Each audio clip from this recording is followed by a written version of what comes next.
शामिल थे वो इस वक्त हमारे साथ स्टूडियो के अंदर मौजूद हैं। तो आपके सामने वो सवाल और वो राय तो आएंगे, उससे पहले मैं मेहमानों का स्वागत कराना चाहता हूं।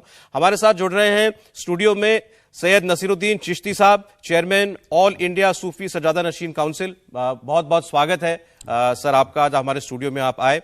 साथ ही हमारे साथ जुड़ रहे हैं सैयद अब्दुल कादिर कादरी वहीद पाशा साहब, आप भी ऑल इंडिया सूफी सजादा नशीन काउंसिल से जुड़े हुए हैं। बहुत स्वागत है सर आपका भी स्टूडियो में आने के लिए। हमारे साथ अंबर जैदी जी जुड़ रही हैं, सामाजिक कार्यकर्ता हैं। अंबर जी आपका स्वागत है। और मौलाना पीर अली कादरी साहब हमारे साथ हैं, प्रेसिडेंट मरकजी अंजुमन कादरिया। मौलाना साहब बहुत स्वागत आपका। हर्षवर्धन त्रिपाठी जी हमारे साथ हैं, वरिष्ठ पत्रकार बने हुए हमारे साथ लगातार। और पीरजादा गुलाम नजमी फारूकी साहब भी जुड़ रहे हैं, नेशनल सेक्रेटरी AISSC। बहुत स्वागत है सर आपका भी। तो मैं एक एक करके कुछ आपके सामने प्रश्न जो हमने जनता से पूछे, जो जवाब आया, वो मैं रखना चाहता हूं, 3-4 सवाल। और फिर मैं आपके जो कल मुलाकात हुई है डोवल साहब के साथ, उस पर हम बात करेंगे। और जनता जो राय दे रही है अपनी, उस पर आप लोगों को क्या कहना है। तो मैं सबसे पहले जो मांग कल की मीटिंग में भी उठाई गई, वो सवाल डिस्कस। देखिए, कल की मीटिंग इंटरफेथ कॉन्फ्रेंस रखी गई थी कि मुल्क के जो हालात पिछले 2-4 महीने में जो गुजरे हैं, तो हमारी काउंसिल ने ये ज़रूरत महसूस की कि तमाम धर्मगुरुओं को एक बार वापस से एक प्लेटफॉर्म पे बैठाया जाए और एक दूसरे की राय जानी जाए कि किस तरीके से इस माहौल से जो नापाक हरकतें रेडिकल ऑर्गेनाइजेशन जितनी भी इस मुल्क में हैं उनके द्वारा की गई हैं और मुल्क को बांटने की कोशिश की जा रही है, समाज को बांटने की कोशिश, तो उनसे किस तरीके से निपटा जाए और इन हालात से वापस उभर करके वापस हमारे मुल्क की एकता और अखंडता कैसे कायम की जाए, उसको बुनियाद बना के कल मीटिंग रखी गई थी, जिसमें जनाब सिख ईसाई धर्मगुरु थे, उन सबके आपका जो सर्वे ऐसे में तब्दील हो जाती है। मौलाना साहब मैं बोलूं जो इससे पहले बात की, मैं जरा उसका जवाब लेना चाहता हूं, मौलाना कादरी साहब से लेना चाहता हूं। ये बात पहले भी आप कह चुकी हैं, उनके सामने भी कह चुकी हैं कि असलियत से मुंह चुराना बंद करना पड़ेगा।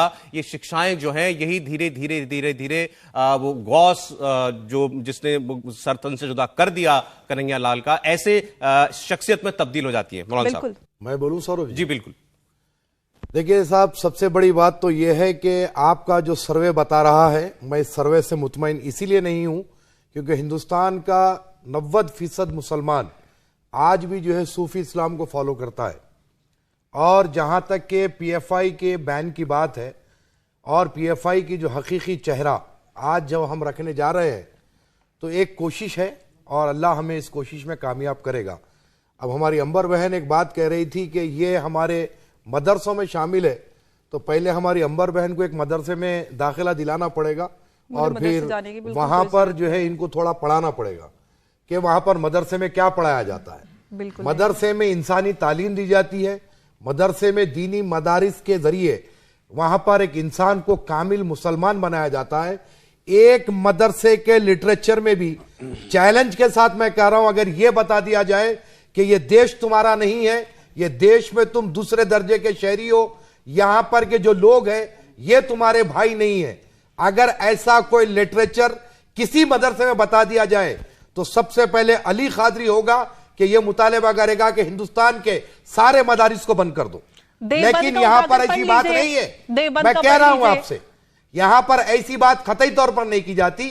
अरे हम तो कोशिश कर रहे हैं, वो भटके हुए लोग, सुनिए आप पहले, वो भटके हुए लोग जो रेडिकलाइज हो गए हैं उनको सुधारने की जरूरत है। लेकिन इसका इल्जाम किसी मदरसे पे नहीं डाला जा सकता, इसका इल्जाम वो जहनियत पर लगाइए आप जो बाहरी मुल्कों से हमारे मुल्क में दाखिल होकर हमारे अपने नौजवानों को तबाह बर्बाद कर रहे हैं। कादरी साहब, अब ये जो नारे लगे, जो लोग सड़कों पर उतरे, वो नारे कहां से सुन के लगा रहे थे? कहां से पाकिस्तानी नारा है जनाब सौरभ साहब। सर, पाकिस्तानी नारा सुनकर के क्यों इन्फ्लुएंस हो रहे हैं हमारे लोग? इजाद पाकिस्तान में होगी।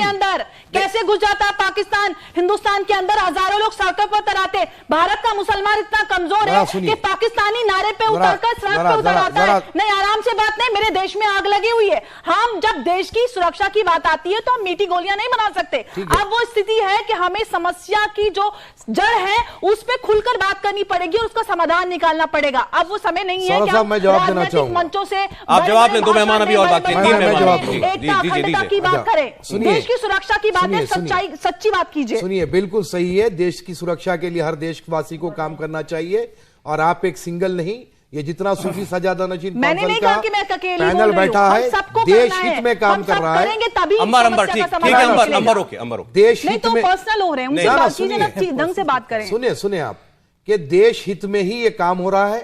कल जो हमारे एनएसए के चीफ जो हमारी मीटिंग में तशरीफ लाए तो देश हित के लिए ही काम के लिए आए थे। और रहा सवाल कि ये जो बवाल मचाया गया सर तन से जुदा, हम तो रोजे अव्वल से बात कर रहे हैं कि ये गैर इस्लामी है, गैर शरई है, इस नारे का ताल्लुक इस्लाम से नहीं हो सकता। लेकिन ये जो भीड़ की आप बात कर रहे हैं, ये रसूल पाक सल्लल्लाहु अलैहि वसल्लम की मोहब्बत में जमा हुई थी। गलत तरीके से वो भीड़ को बावर करवाया गया, इसीलिए लोग जमा हुए। पथराव हुआ तो नामे नामी सल्लल्लाहु अलैहि वसल्लम का इस्तेमाल किया गया। हम इसीलिए तो आज मैदान पर उतरे हैं, अब जमीन पर उतर रहे हैं, गांव में गांव जाएंगे, शहर शहर। आप कह रहे हैं लोगों को भड़काया जाता है, वो उकसावे में आ जाते हैं, इसलिए पथराव हो जाता है, इसलिए नारे लग जाते हैं। नहीं, एक सेकंड, त्रिपाठी जी कुछ कह रहे हैं उसके बाद एक सवाल मैं आ जाऊंगा आपके पास। आएगी, आप करेंगे नहीं, मुसलमान सुधरेगा कैसे? अच्छा ठीक, बोले। इन तमाम हालात को देखते हुए आप जैसा अभी साहब कहे थे कि कोई टिप्पणी किए हैं क्या, तो सबसे पहले मैं समझता हूं उसको कंडम करने में मौलाना हजरत सैयद नसीरुद्दीन चिश्ती साहब जो चेयरमैन हैं, और सबसे पहले आप और दीवान साहब क़िबला जो है सबसे पहले इस मसले में आवाज़ उठाए कि जो सर तन से जुदा होते जो नारा लगाया गया, तो अजमेर से सबसे पहले उसको कंडम किया गया और जो है सख्ती से ये बताया गया कि तालिबानी कल्चर हमारे हिंदुस्तान में नहीं चलेगा और इसको रोकने के लिए हम हर मुमकिन कोशिश करेंगे। नहीं, और मैं फिर वही सवाल जो मैंने चेयरमैन साहब से भी किया था, ये दरगाह का खादिम नारा लगा रहा है। दरगाह का खादिम जो है वो उसका नाम सलमान जी, वो वीडियो बनाकर रो रो कर कह रहा है कि मैं अपनी जायदाद दे दूंगा जाकर के गला काट करके ले आओ। दरगाह के बाहरी तो नारे लग रहे थे। और मैं साथ साथ में कह दूं, आज आप चेयरमैन साहब, आप लोग जो बात कह रहे हैं कि आप रेडिकलाइजेशन के खिलाफ लड़ेंगे, बहुत स्वागत करते हैं हम इसका, हम इंतजार कर रहे थे इसका और बहुत ज्यादा वेलकम कदम है। लेकिन जो सवाल त्रिपाठी जी पूछ रहे थे, ये जो पहले से चला आ रहा है, ये नजर में कभी नहीं आया, ये रेडिकलाइजेशन कभी दिखाई नहीं दिया किसी को जी। नहीं, ऐसा है, देखिए बाद लोग ऐसे हैं, देखिए हर इंसान के ऊपर इसका इल्जाम लगाना, किसी एक व्यक्ति की तरफ से हर इंसान के ऊपर इल्जाम लगाना गलत होता है। इसलिए कि दरगाह में 6000 से ज़ायद खादिम हुए और प्रमुख उसके जो है वो आपके सामने बैठे हुए हैं, तो खादिम में से कोई एक आध अगर कोई गलत निकल गया तो इसका दोष तमाम खादिमों को भी देना मैं समझता हूँ ये भी गलत है। तो हमारा जो भी मुतालबा यही रहेगा, चाहे वो खादिम हो या हिंदुस्तान का कोई ऐसा आलिम हो या कोई ऐसा व्यक्ति हो, उसके ऊपर सख्त से सख्त कार्रवाई की जाए। और आवाम के दरमियान में हम देखिए, आप असल हकीकत आपको ये बताता हूँ कि हिंदुस्तान में हज़ारों तंजीमें काम करती हैं, चाहे वो मुस्लिम पक्ष की हो या हिंदू धर्म की हो या जो भी हज़ारों तंजीमें। क्यों हम पीएफआई के बारे में ही कहते हैं? क्योंकि मालूम है कि पीएफआई के अंदर रेडिकल थॉट उनका जो है, उनकी सोच ही वो है कि वो आवाम को भटका रहे हैं और कई जगह जितने जगह जो इंसिडेंट हो रहे हैं उन तमाम में उनका नाम आ रहा है। तो ये सब देखते हुए मैं फिर से थोड़ा सा और इसको सवाल पूछता हूँ और मैं चिश्ती साहब से पूछ रहा हूँ जो चेयरमैन साहब हैं सूफी सज्जादा नशीन काउंसिल के। नहीं कहते हमें नहीं मालूम है, जैसे 7% 7% बोला जा रहा है कि जानते नहीं है कि गज़वा हिंद क्या है। मैं बोल देता हूँ। देखिए सर, ये गज़वा हिंद की जो बात है, ये एक नेमतुल्लाह किरमानी जो पाकिस्तान के हैं, अब जो पाकिस्तान में उनका मज़ार है मौजूदा मुल्तान के हैं, उनकी एक किताब लिखी हुई है, उसके अंदर एक ये प्रेडिक्शन है और इस किताब को सर्कुलेट करने में सब में बड़ा हाथ पाकिस्तान का है और पीएफआई और जितने कट्टरवाद संगठन है, जितने कट्टरवादी लोग हैं, वो लोग इसको प्रचार कर रहे हैं और ये गूगल पर भी अवेलेबल है। मैं ये बात को इसलिए यहां पर क्लियर कर रहा हूं कि ये भी इल्जाम हिंदुस्तानी मुसलमानों पर थोप दिया जाएगा कि गज़वा हिंद की किताब को हिंदुस्तानी मुसलमान सर्कुलेट कर रहा है। ये केवल एक विचारक की, एक लेखक की किताब में लिखा कॉन्सेप्ट है, ये कोई इस्लामिक कॉन्सेप्ट नहीं है, खत्तई तौर पर इस्लामिक कॉन्सेप्ट गज़वा हिंद का नहीं है। ये एक नेमतुल्लाह किरमानी, में आपको ऑथर का नाम भी कह रहा हूं। आपने बहुत अच्छा 30 सेकेंड्स मैं ये कहना चाह रहा हूं सर कि आपने अभी हजरत नसीरुद्दीन साहब से सारी बातें सुनी।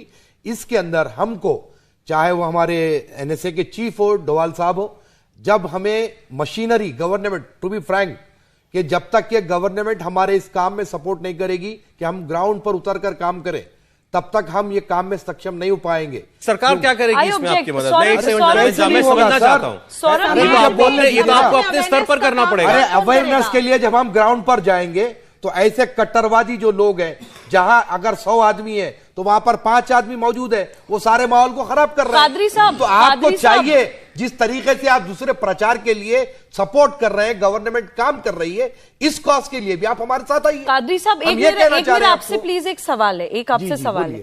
देखिए, सरकारें ना तो हमेशा रहती हैं और ना ही हमेशा से रही हैं। जो हम ये कहें कि जब तक सरकार नहीं करेगी, जब तक सरकार क्या करेगी? राजनीतिक संगठनों ने मुसलमानों को बिगाड़ा। पहले आपको पाकिस्तान चाहिए, फिर आपको all India Muslim personal law board चाहिए, फिर आपको अलग से अपना शरिया चाहिए, फिर ये चाहिए, फिर वो चाहिए।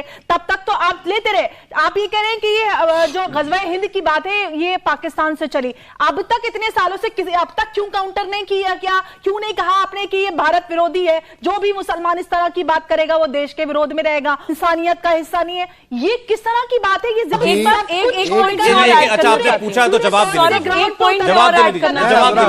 अंबर एक मिनट प्लीज, समय मैं आपसे खुलकर यह कहना चाहता हूं कि आज तक के जितनी मुस्लिम रिलीजियस लीडरशिप को पिछली हुकूमतों ने प्रमोट किया, ये वो सारे लोगों को आप पहले रोक लगाइए, क्योंकि आज का जो माहौल बिगड़ा हुआ है वो अपनी जाती रोटियां सेकने के लिए कौम की बलि चढ़ाते रहे। हम ये कह रहे हैं कि हम अपने नौजवानों में अवेयरनेस के लिए काम करने के लिए आज ग्राउंड पर उतरे हैं और करेंगे।